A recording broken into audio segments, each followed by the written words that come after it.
Marco Jacó é biólogo, doutor em zootecnia, na área de conservação. Tem cara de menino danado, tem não? Na área de conservação e utilização de recursos genéticos animais.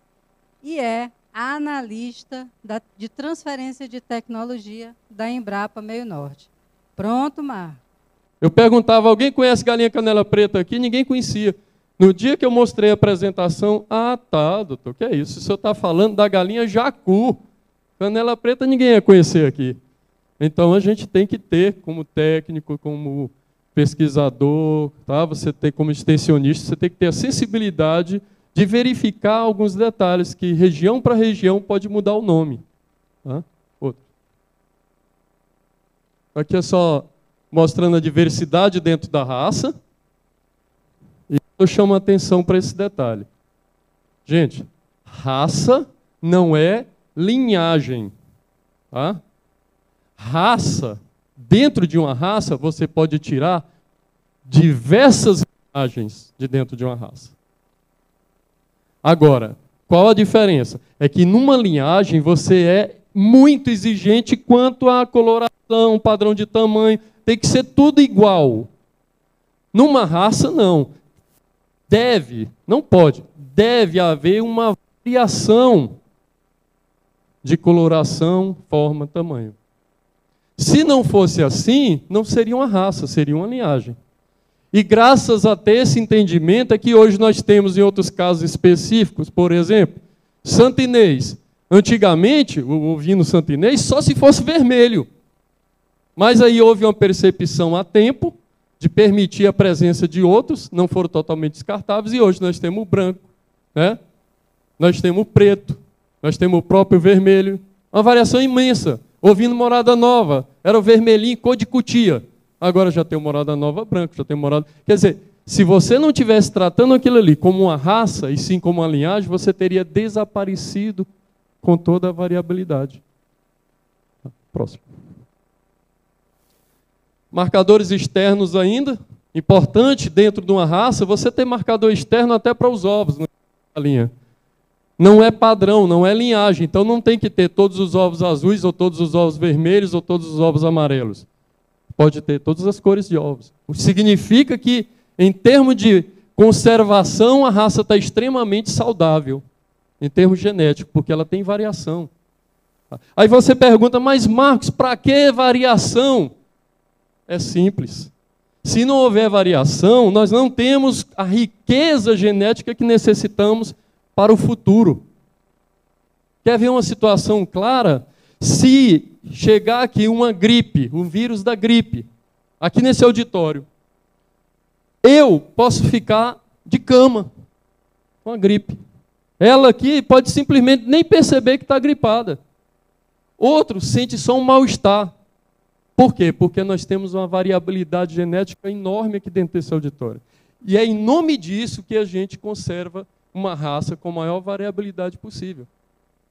Tá? É para permitir também que em casos de enfermidades, em casos de mudança climática também, pode ser que ao longo do tempo nós vamos precisar de animais que estejam dentro da raça que tenham mais tolerância a uma condição de temperatura, ou sei lá qual condição que nós vamos ter no futuro. Porque nem eu, nem você, nem ninguém tem condições de dizer como vai ser o futuro climático do planeta. Então, melhor conservar. Se você não sabe se vai precisar ou não, é melhor guardar. Essa é a estratégia. Outro. O próximo.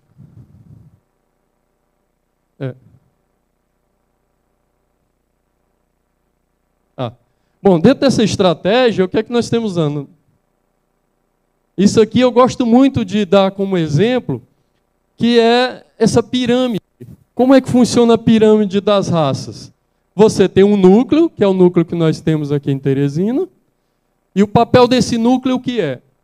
É ter os melhores animais, os melhores representantes da raça. Tá? O núcleo, ele transfere animais para os multiplicadores, que são aqueles criadores, que são cuidadosos, que são observadores em relação ao padrão da raça, e que multiplicam o material para quê? para fornecer para os criadores em geral. E é assim que funciona o sistema. Próximo. Importante para quem vai trabalhar a campo é isso, gente. É o sistema de carrossel. Cada produtor que está criando a raça nativa, no caso a canela preta, não é aleatório, não. Quando nós chegamos, por exemplo, no Canto da Vereda, lá em Oeiras, que tem 30 criadores numa localidade só, nós temos que observar quem está repassando reprodutores e matrizes para quem. Para dar maior e evitar a comunidade.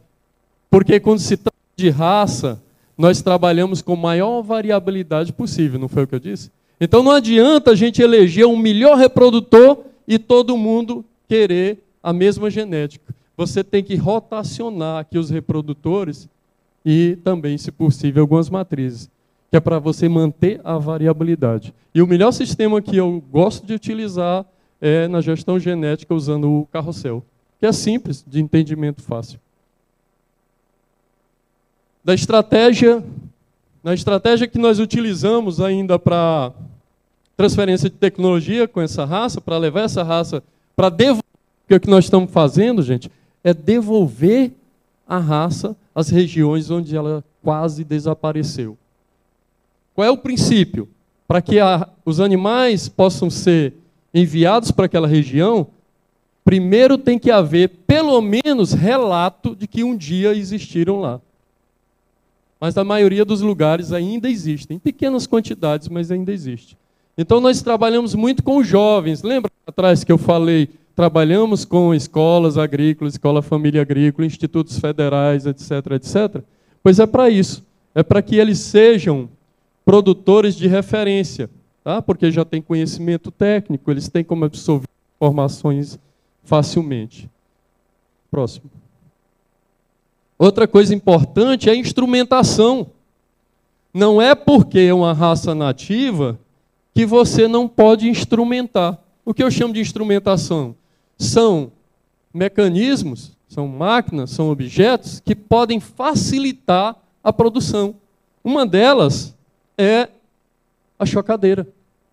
Esse jovem aqui, o Henrique, ele saiu de uma escola família agrícola, não tinha muita ideia como ia fazer para a vida dele em relação a ganho, trabalho. O que ele fez? Se debruçou a produzir os pintos na região que ele mora, na comunidade que ele mora. As pessoas compram os pintos dele, ele cria, quem quiser ir lá conhecer, literalmente, essas são 6 chocadeiras, eu acho, mais ou menos 6,